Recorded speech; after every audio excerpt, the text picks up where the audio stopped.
નમસ્કાર, weather analysis સાથે હું છું પાયલ અને ગુજરાતમાં અત્યારે મધ્યમ વરસાદ ક્યાંક પડી રહ્યો છે. અમુક જગ્યાએ આઇસોલેટેડ પ્લેસીસ એટલે અમુક વિસ્તારોમાં ભારે વરસાદની આગાહી છે.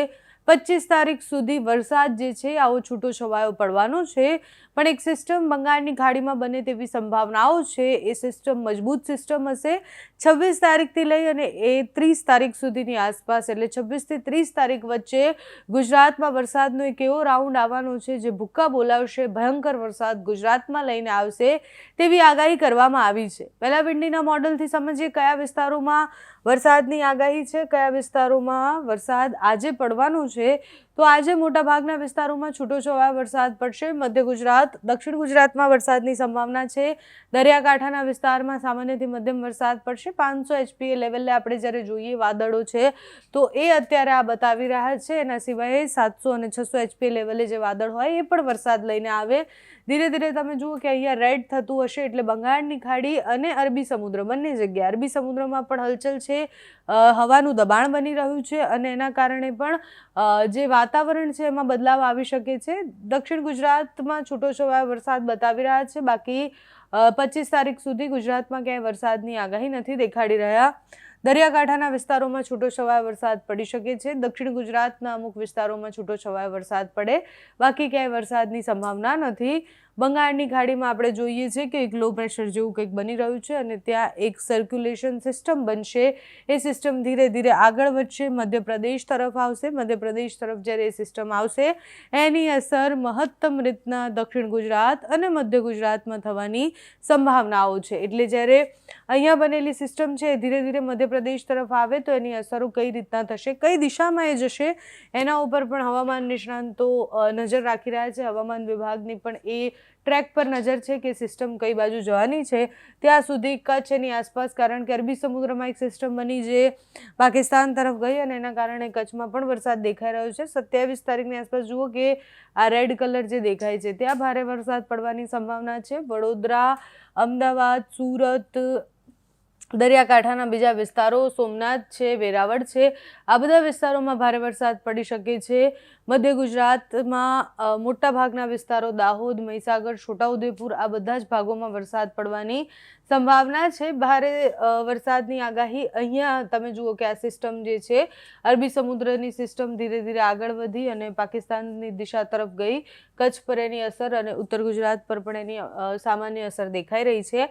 એટલે અરબી સમુદ્ર અને બંગાળની ખાડી બંને જગ્યાએની હલચલ, બંને જગ્યાએ બનેલી સિસ્ટમો, એ સિસ્ટમની અસર ગુજરાત પર થવાની છે. વરસાદનો ભારે રાઉન્ડ તમે જુઓ કે કચ્છમાં ખૂબ વધારે વરસાદ પડવાની સંભાવના 28-29 તારીખની આસપાસ છે.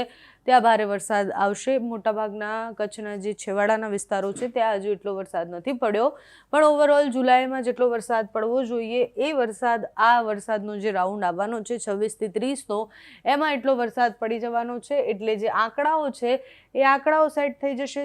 જુલાઈ મહિનામાં પડતા જે વરસાદનું પ્રમાણ હોય છે, અત્યાર સુધીમાં સામાન્યથી મધ્યમ વરસાદ પડ્યો છે, પણ હવે જે નવી સિસ્ટમ બની રહી છે, હવે જે વરસાદનો નવો રાઉન્ડ આવશે એ આખા ગુજરાતમાં ખૂબ વધારે વરસાદ લઈને આવશે અને એટલે એ રાઉન્ડના કારણે જુલાઈમાં જે નોર્મલ વરસાદ પડે છે એટલો વરસાદ એક અઠવાડિયામાં પડી જવાનો છે. 22 તારીખથી લઈ અને 26 તારીખની આગાહી છે હવામાન વિભાગની.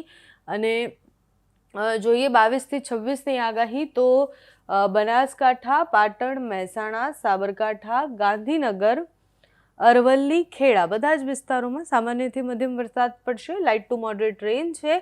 ક્યાંય ભારે વરસાદની આગાહી 26 તારીખ સુધી નથી કરવામાં આવી. અમદાવાદ, આણંદ, બરોડા, પંચમહાલ, દાહોદ, મહીસાગર, આટલા વિસ્તારોમાં સામાન્યથી મધ્યમ વરસાદ પડવાનો છે 25 તારીખ સુધી. 26 તારીખે પંચમહાલમાં ભારે વરસાદની આગાહી છે, અમુક વિસ્તારમાં દાહોદમાં ભારે વરસાદની આગાહી છે, મહીસાગર, છોટાઉદેપુર, નર્મદામાં ભારે વરસાદની આગાહી છે, અમુક વિસ્તારોમાં પડશે.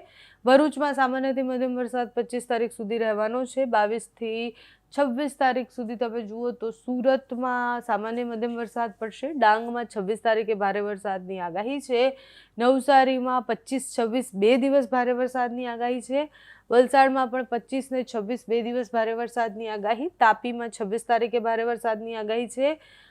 દાદરા નગર હવેલીમાં 25 અને 26 ભારે વરસાદની આગાહી છે. એટલે આ બંને જગ્યાએ ભારે વરસાદ 25-26 પડશે. સુરેન્દ્રનગરમાં સામાન્યથી મધ્યમ વરસાદ, સૌરાષ્ટ્રમાં કોઈ ભારે વરસાદની આગાહી નથી.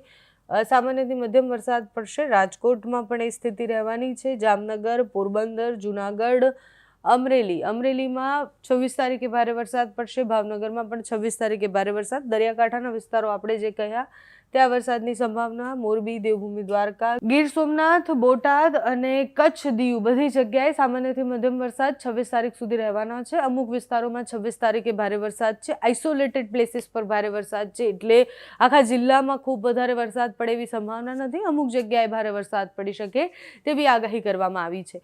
26 તારીખથી લઈને 30 તારીખ સુધીનો રાઉન્ડ એ ગુજરાતમાં કેટલો વરસાદ લઈને આવે છે એ સમય બતાવશે. તમારા ત્યાં અત્યારે કેવું વાતાવરણ છે અમને કમેન્ટ્સમાં જણાવજો. અત્યારે આ વિડીયોમાં બસ આટલું. જો તમે અમને યુટ્યુબ પર જોઈ રહ્યા હોય તો સબસ્ક્રાઇબ કરજો, ફેસબુક પર જોઈ રહ્યા હોય તો ફોલો કરજો, અમારા વિડીયોને લાઇક અને શેર કરજો.